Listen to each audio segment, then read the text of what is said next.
This episode is brought to you by Smart Athletic Kids, SAC. It's a community organization focusing on smart, athletic kids who strive to maintain a GPA of 3.5 or better, dynamic athletes committed to greatness. Hashtag Smart Athletic Kids, SAC.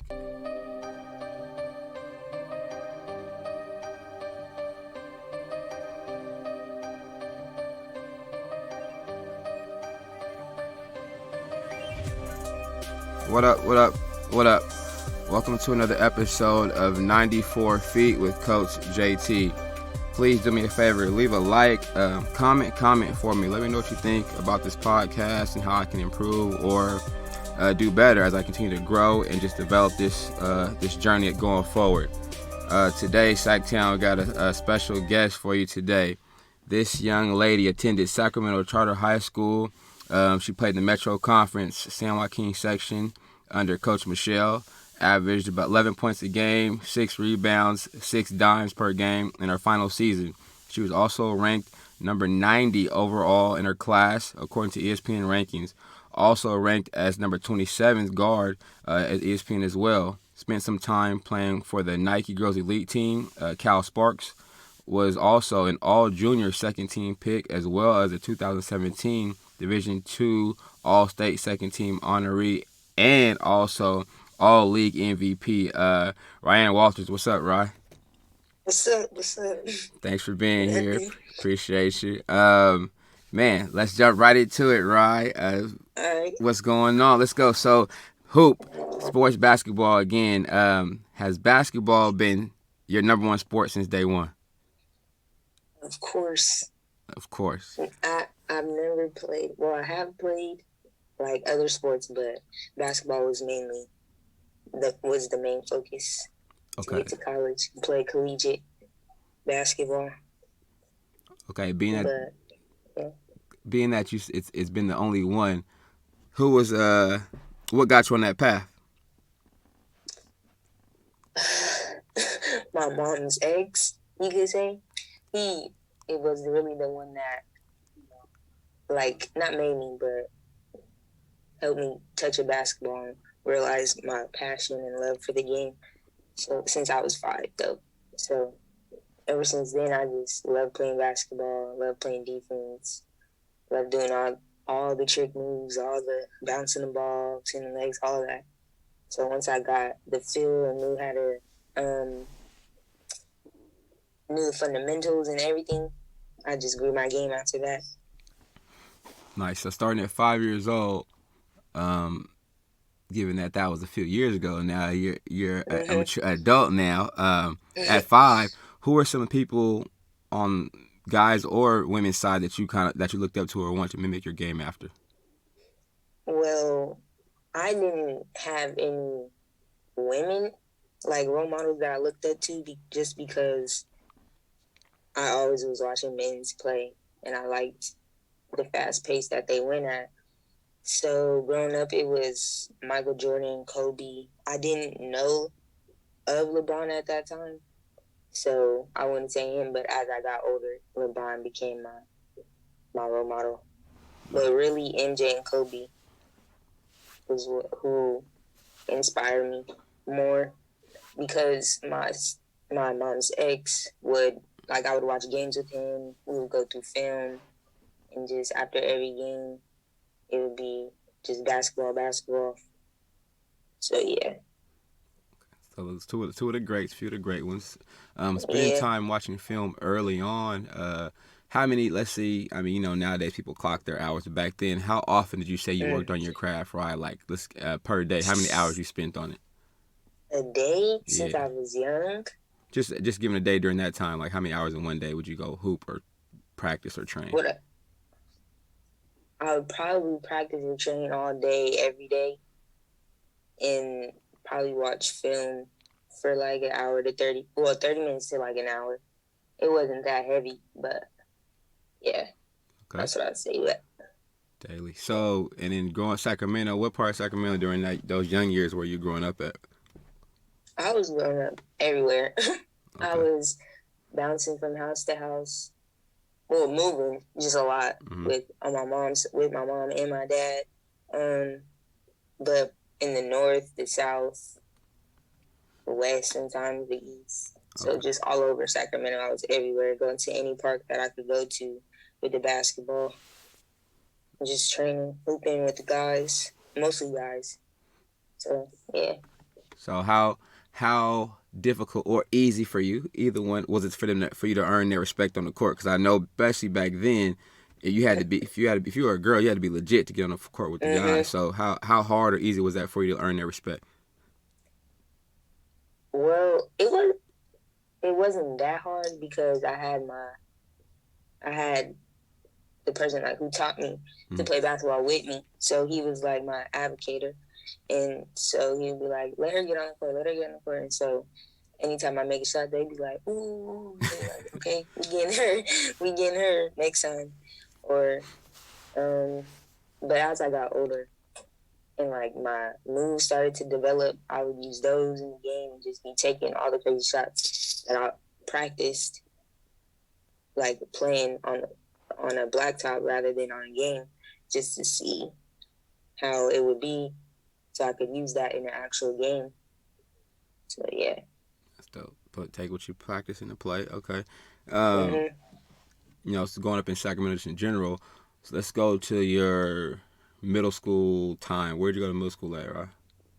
I went to Westlake Charter in Natomas. I was gonna go to PS7 right there. That was used to be connected to Sac High, but then my two friends, or my two sisters, I call them. Once we started playing AAU together, we were like, we're just gonna stick together, and they were like, and then they went to the school I was gonna go to, which was Westlake Charter. Okay, so you get to Westlake with your friend. I think that's probably when also the big AAU movement really started happening as far as kids more so by numbers start going with their friends to go play together, right? So did you guys have a sports team there, even though it was a charter school, or what? Actually, no, we didn't.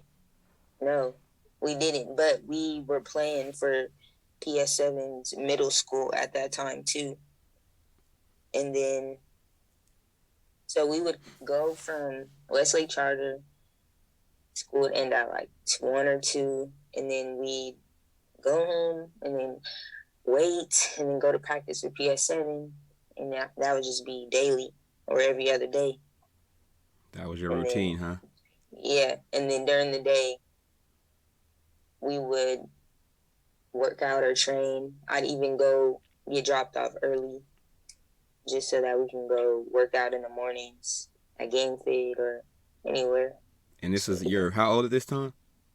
Like middle school, so probably like 11, 12, Man, 13. Yeah. grinding early on. It was fun. See, that's okay. That's dope. So you found passion and the love what you were doing. It wasn't work for you. So and also you said that was a goal already though. You already had your mind made up. This is what you wanted to do long term. That's super dope.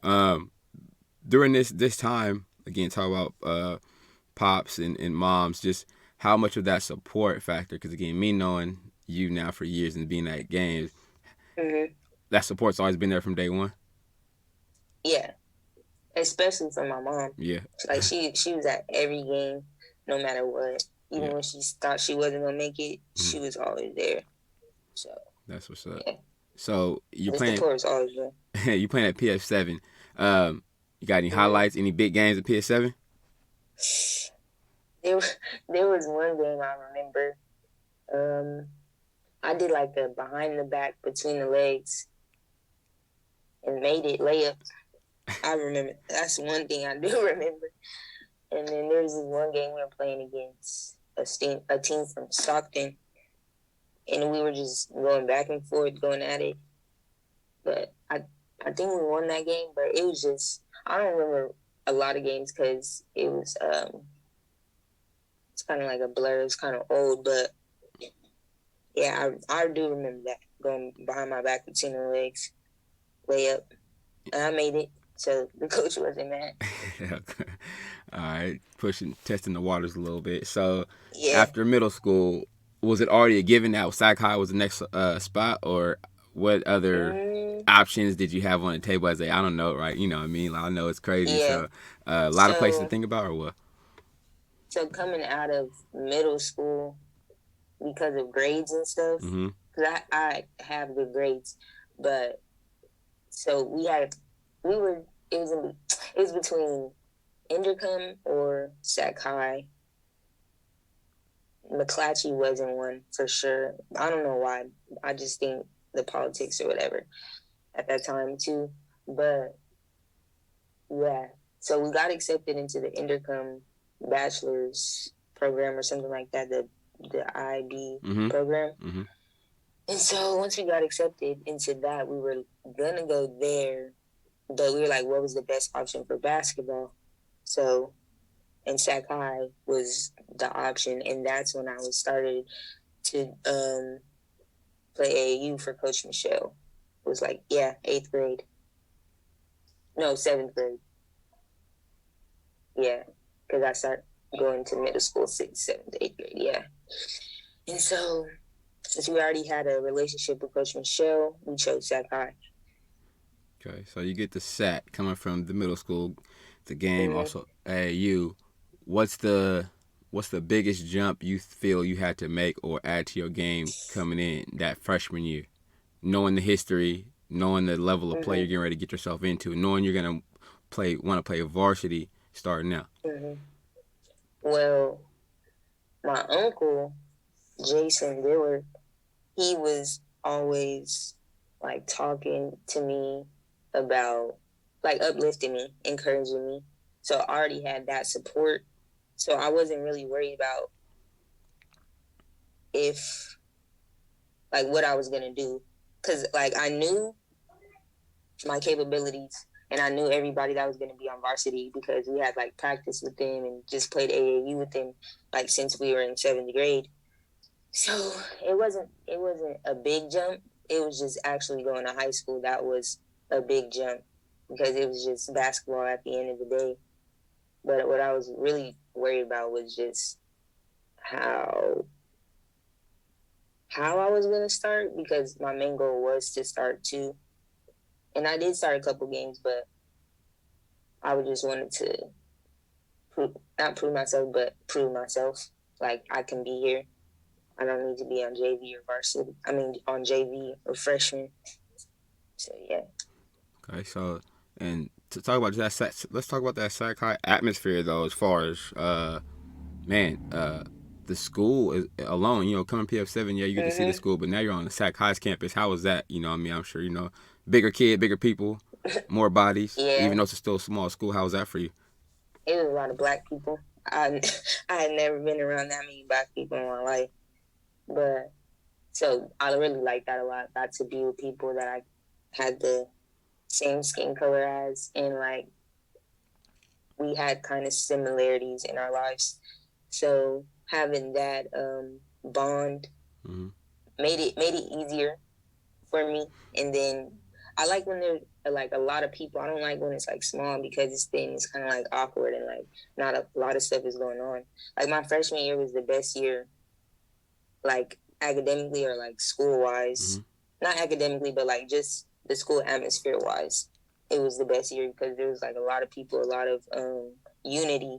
It wasn't a lot of unity throughout or like my last 3 years, but that's a whole different story just because of how Sac High was ran.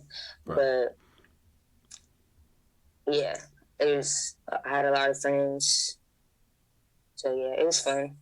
It wasn't, I didn't have a bad high school experience So what about at all. the gameplay atmosphere now? How was that? Oh yeah, I liked that a lot. I loved how Coach Michelle coached, especially because people didn't get her like I got her. Like if you're working hard, she's gonna reward you with playing time, and a lot of people didn't understand her. So it's like if you just stopped complaining and like did what you need to do, like yeah, I complained at times, but I'm not making that a habit. I'm not going against what she says. Like yeah, it's a whole lot, but that I wasn't really worried. I just knew I had to work hard And really, defense was the main thing I was focused on, too, because I love defense. Right. And you guys played a lot of full court or zone trap, full press, so you had to be ready for it. We did everything. Yeah. Actually, that I remember. So after that, we did everything. After that freshman year, you said good year overall as you for academic, school, everything. But then now going into pretty much I have 3 years left to really be the lady on the team, the guard ball in my hands, but also the leader.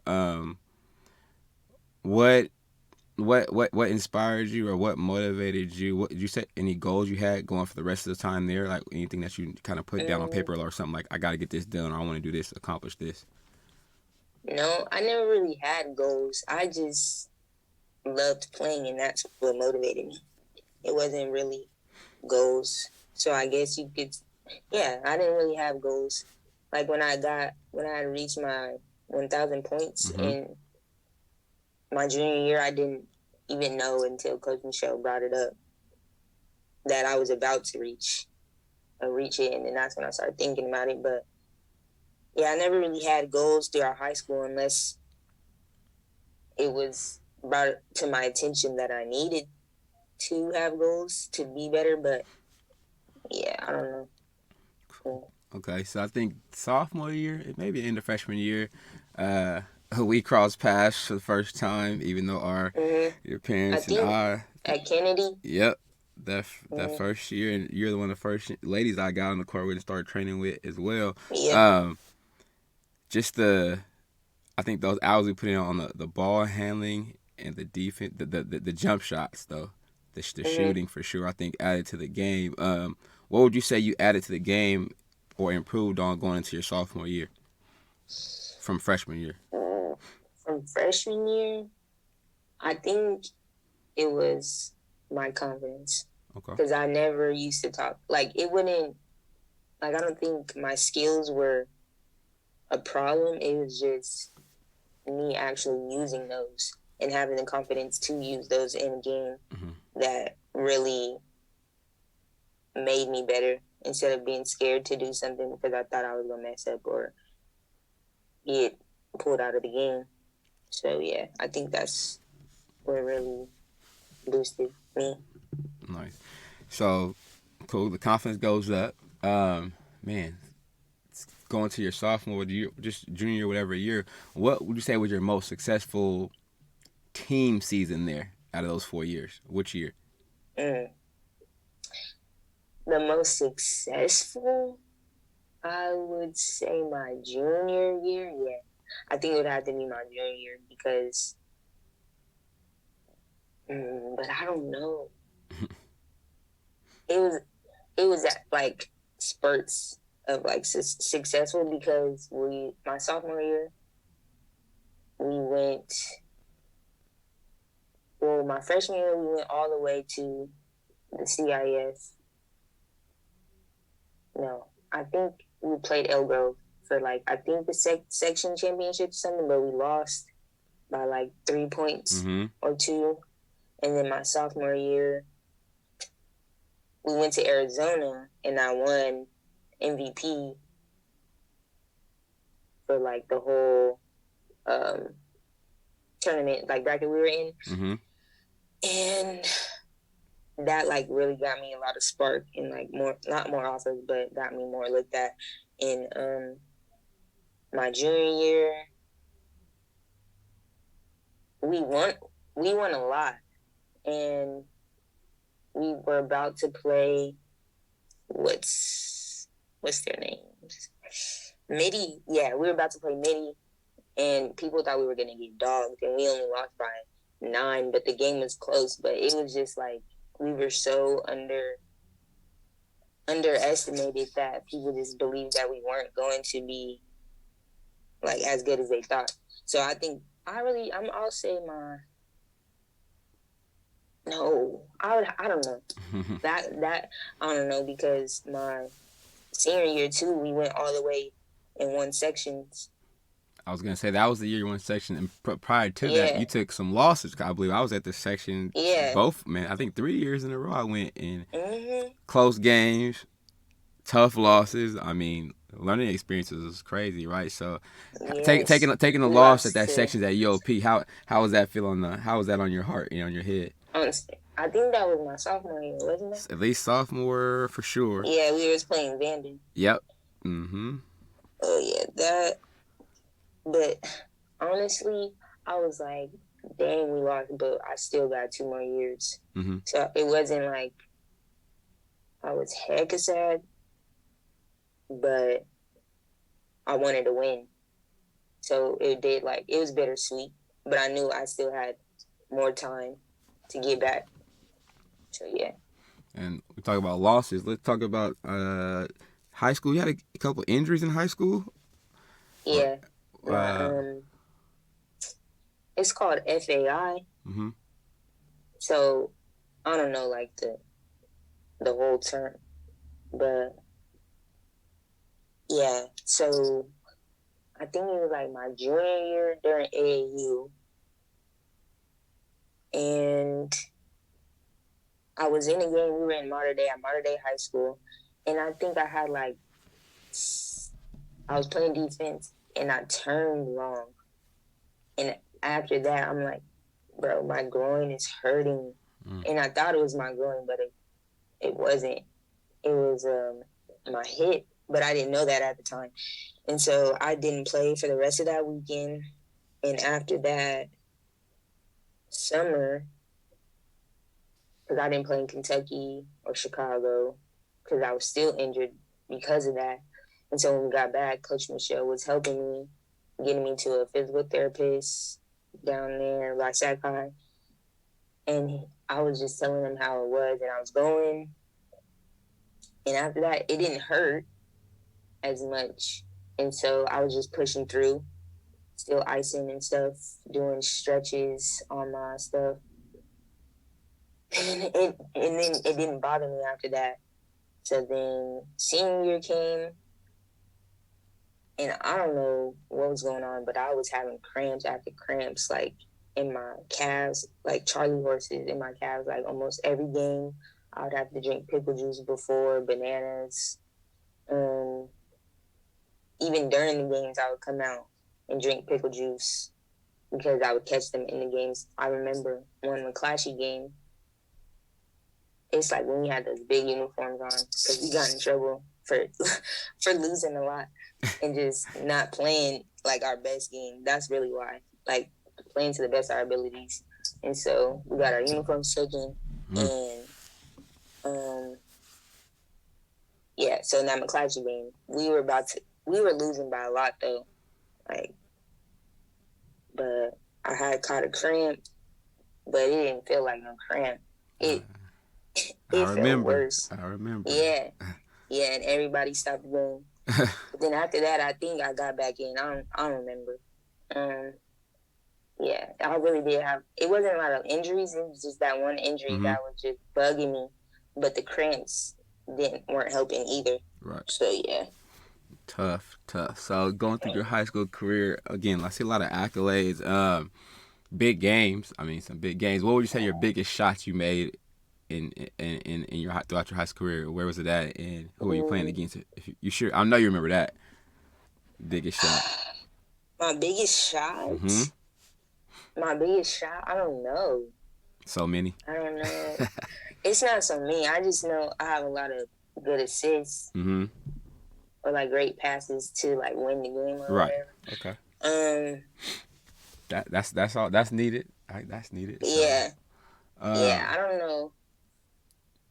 I'm trying to think. I never had the biggest shot. Or free throws maybe to ice the game against somebody. What about these McClatchy games? I've been to a couple of those, and those were intense. Those were intense. Those was crazy. But I don't remember. I really don't. It would probably be that one picture when we beat McClatchy my sophomore year. I think that's when I got MVP of the league that year. But it'd probably be in the McClatchy game. I don't know. So that was your sophomore year? Yeah. How was that feeling to get MVP of Metro League as a sophomore? I I mean, I was grateful. Like, I just felt like I needed to accomplish more. That wasn't really my main goal. Really, my main goal was just playing basketball, trying to get to college. But I felt appreciated. Like, yeah. Okay. It wasn't like a big deal to me, Yeah. but I was like, oh yeah, I'm being recognized. So yeah. Cool. I don't want it to sound bad, No, but that's all. like, Hey, that's all you. yeah, You being you. That's all you being you. yeah. So going out of having your the high school career, ups, downs, losses, wins, section title here, metro title here, there. Getting ready for again, as we know now, again, you've had a lot of your classmates who were, all you ladies were recruited heavily at different schools. Or what was that like? What was that whole process like going, like finishing up your senior year into the recruitment process? What was that like? Well, I think I committed at the start of our season, Mm-hmm. so it was like it was just fun for me after that. It wasn't really a hard recruiting process for me. Mm-hmm. We were all just trying to go. We were just trying to win a state championship. Honestly, we weren't really focused on like what schools we were going to at that time. Like, yeah. So how did you end up picking initially your choice of Santa Barbara? I went to their campus, and it was just beautiful. I loved the atmosphere. I loved my teammates. Well, my soon-to-be teammates. I loved the energy, the vibes I was getting, and the campus just topped it off. It was like its own island, and then like the dorms are on the beach. Yeah, that's really how I made my decision, especially when we got to their offices and I was just like, they were showing me how they played. Mm-hmm. I loved how they played. I liked how they practiced. They didn't do a lot, but they didn't do too much at the same time. So I liked that a lot. And I made my decision while I was out there too. So. Okay. Yeah. That's what's up. So you get down there, enjoy the weather, good vibes, all that. I'm sure down in SoCal.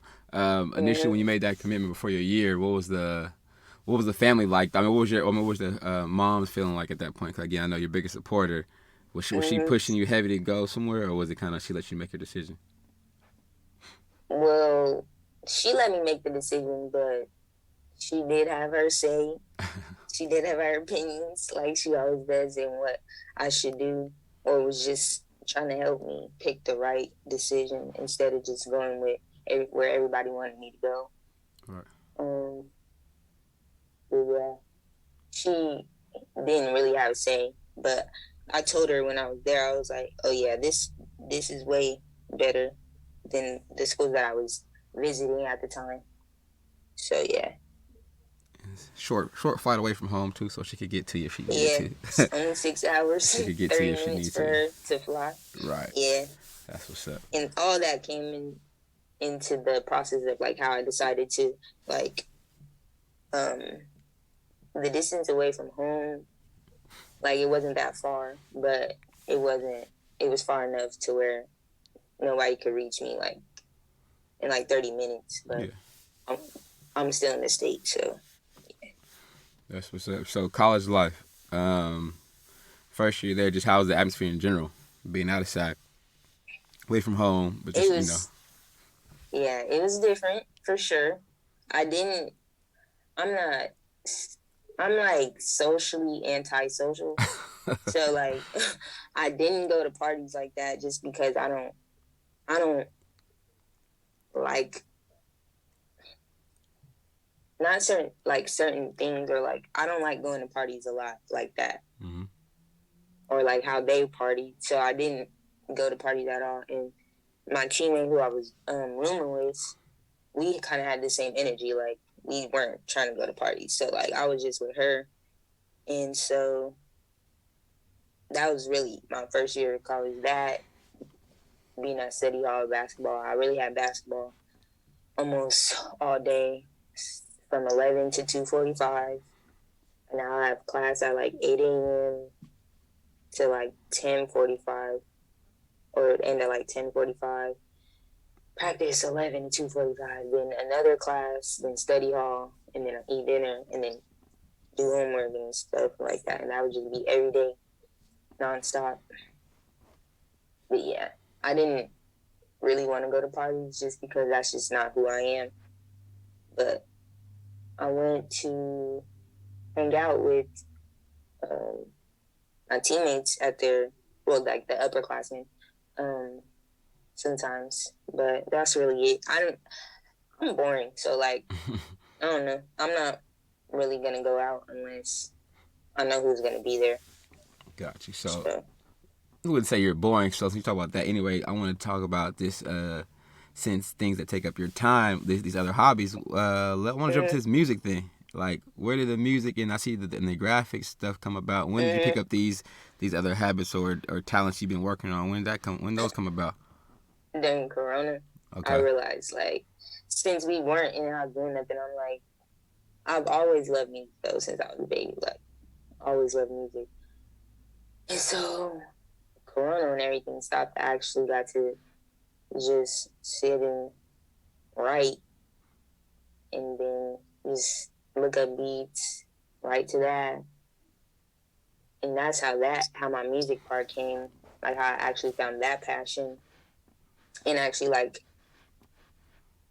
still going through the process of it. And then with my graphics, I've always been creative and like artsy and always drawing something. So I already knew I had a love for that. And in high school, I had a class, I think it was like computer graphics or something like that.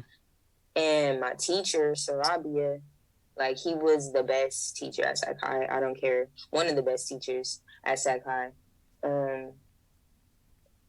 Because he just, I would say, because he helped me figure out another passion, not just basketball, that I'm just going to do it my whole life.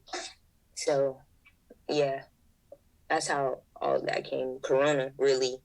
If Corona would have never happened, none of that would have probably been in, like, my head at all. I would have just been focusing on basketball, but I'm glad I had the opportunity to tap into those avenues. That's what's up. So are we gonna continue those journeys with the music and the art stuff, and it's gonna kind of coincide with the hoop? Try to multitask it, or that's what's up. I'm gonna try. Yeah, I'm gonna try. That's what's up. But if I get a MacBook for my birthday, March 23rd, then March for sure, 23rd. Okay, that's what's up. I will definitely do my graphics for real. Okay, that's what's up. That's what's up. So we talk about like side things, again, graphics, your own little business. Where can they find your graphic stuff at on IG, or where's that? Give us the plug. The Instagram is currently being revamped, okay, so that I couldn't get it more aesthetically pleasing to the eye. Got you. But it's still up and running. People can still contact me there, or my main account, Swiping All Day. But my graphics page is at TWO.creations. I think with one S. It was 2-3. TWO3.creations with 2 S's. So yeah. Super dope. Super dope. And we got to take care of Mom's while we on here, man. Talk about her dope stone bracelets real quick. Man. Her dope stone bracelets. Man, it's taking off, man. It's taking off. Shout out to Mom's on there. We need to get her to get 30 orders. 30 orders, and she's going to be so happy. Okay, so where can they? What's the plug on that? Put that information out there too for Moms while we're right here. Let me see. Actually, you know what? I might be able to help you out too, though. Her Instagram is dope_stone_bracelets. Yes, please follow, like, order. All right, order. It's some dope bracelets gear every day. It's really dope, you guys, across the world. Ship it to you, mail it to you, wherever, man. We plugging our people. And Ryanne's mom's bracelets has been on fire lately, so let's keep it up. Again, it's dope_stone_bracelets on Bracelets. IG. Yes. Right, before we get out of here, just again, being Sacramento kid, going through the process, the grind, just what would you say, what kind of just information, help, assistance would you give to the young ladies, men, anybody listening, no matter where they're at, about just what it takes to get to the next level? Oh, it really takes discipline, and your own motivation. Because I found that me, and I've noticed this even now, like, I love just getting up, out of my bed just to get up and be awake. Like, that's just been my motivation. Or not my motivation, but that's what, like, starts my day, and I'm like, I need to go do something. Or, like, you can't just sit around. You can't be lazy. Like, you need to get up, work out, dedicate, and put in the time to whatever it is that you want to do, or else you won't be successful at all. You're just going to be complacent and be good at what you are. Like, right now, you're not going to level up. So, yeah. All right, Rye. Appreciate you taking time out your day. Thank you. Appreciate it again. You guys look up No Rye problem. and Rye's mom with the bracelets, man, for the gear. Rye for the Yep. for the artwork, the music. She gonna be in a bubble, man. Support your people, Sacramento. Appreciate you, Rye. You're welcome. All right, take it easy. All right. All right.